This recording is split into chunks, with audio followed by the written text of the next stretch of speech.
Très heureux d'être là ce matin avec vous, avec cette carte. Je reprendrai l'un des mots que vous avez évoqué.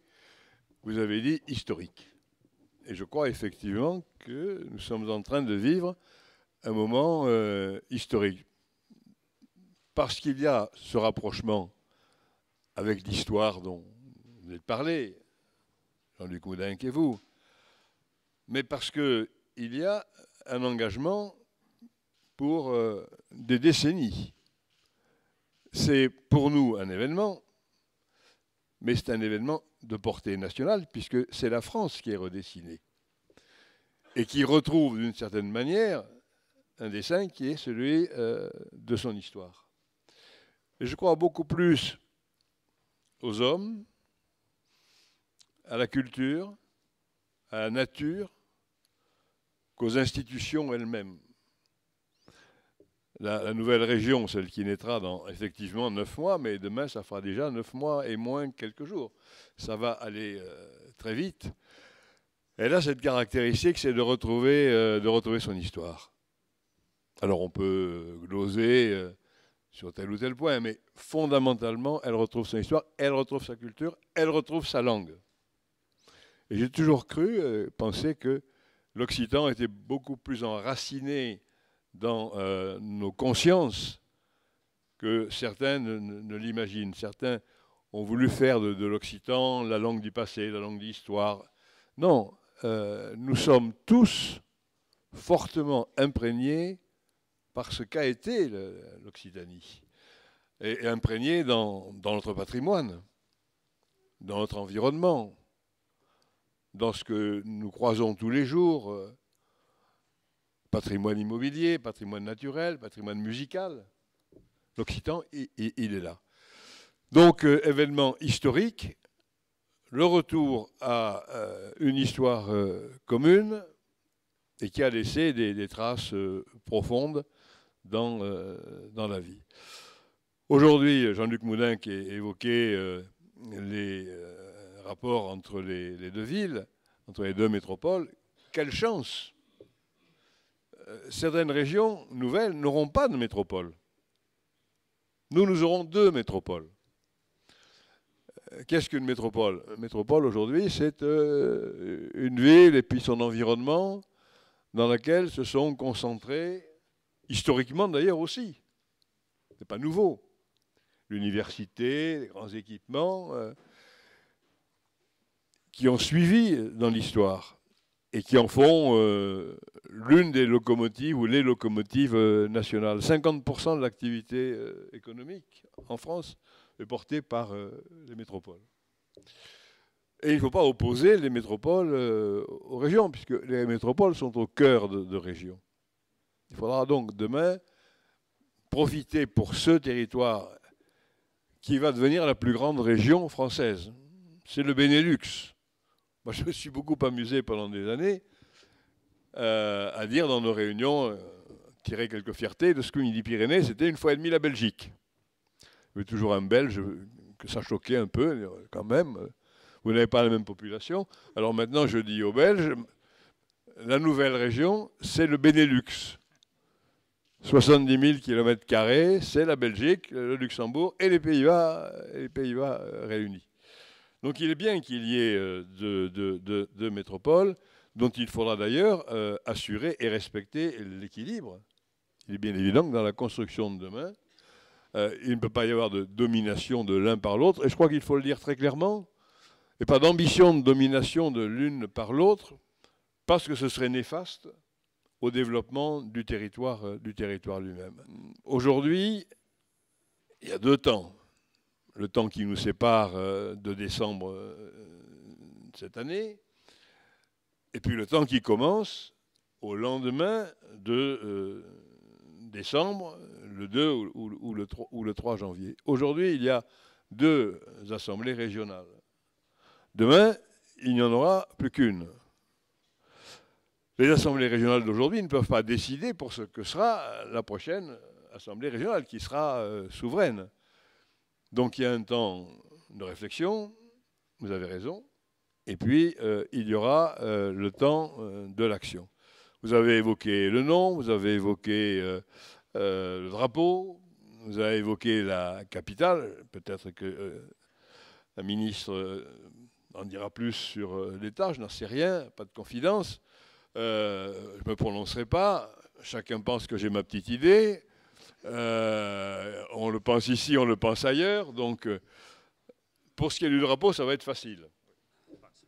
On a en commun l'occitan. Donc, et les deux, la croix occitane. Pour ce qui est du nom, je pense que ça risque d'être plus difficile. Alors, je ne sais pas comme sera la méthode pour arrêter le nom, mais effectivement, c'est la nouvelle Assemblée qui aura à proposer à l'État le nom de la nouvelle région, avec un petit passage devant le Conseil d'État pour bien vérifier qu'il n'y a pas quelque part un nom farfelu qui est sorti ou un nom prêtant à contestation. On a connu ça il y a quelque temps. Sommes-nous sans relation? Non.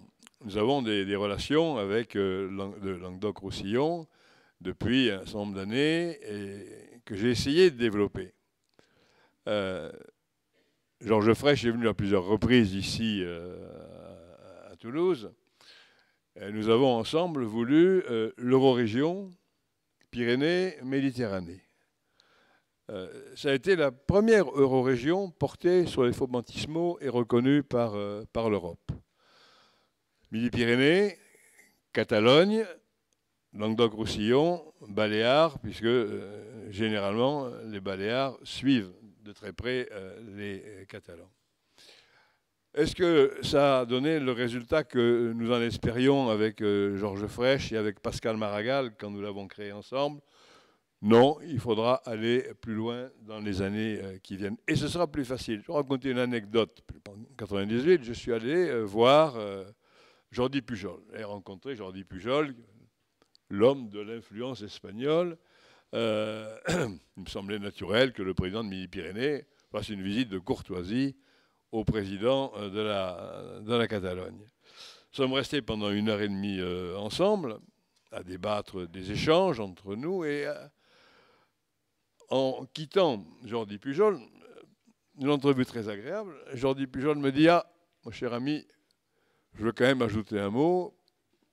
Je ne serai pas réélu la prochaine fois en Catalogne par les relations que nous allons développer avec Midi-Pyrénées. » Je dis « Bon, j'ai passé 1h30, peut-être pas très fructueuse, ou alors je ne l'ai pas convaincu. » Oui, parce que, vu d'Espagne, Catalogne, Midi-Pyrénées, petite région, 2 900 000 habitants, un produit intérieur brut, dans le rapport des forces, et puis les régions. Demain, ça va changer. Certains se sont interrogés en disant, est-ce que ça n'est pas avec l'Aquitaine qu'il aurait fallu marier Midi-Pyrénées? La carte de France, elle explique les choses. Le mariage, c'était avec Languedoc-Roussillon. Sinon, si on nous avait mariés avec l'Aquitaine, regardez ce qui serait advenu de Languedoc-Roussillon. Une petite région de 2 800 000 habitants, prise entre deux grandes régions, la nouvelle région, Midi-Pyrénées-Aquitaine, et d'un autre côté, PACA. PACA. Il faut éviter ça. Hein. Donc, ce qui a été arrêté comme dessein de la France est parfaitement logique. Est-ce que, pour autant, nous allons rompre les relations avec l'Aquitaine? Non. Certains s'en sont inquiétés. En rien. Ce que nous avons développé avec l'Aquitaine, nous l'avons développé entre Midi-Pyrénées et l'Aquitaine. Donc ce que nous avons développé avec l'Aquitaine, nous continuerons de le développer entre la nouvelle région et l'Aquitaine.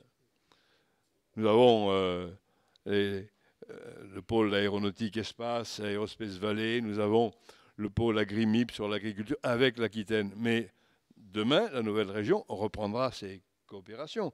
Par contre, vous avez raison, un nombre de problèmes qui sont compliqués à régler, qui sont des problèmes d'ordre administratif et le rapprochement des politiques. Aujourd'hui, que faisons-nous? Nous préparons les matériaux pour la nouvelle région. Le temps viendra du politique et du débat politique.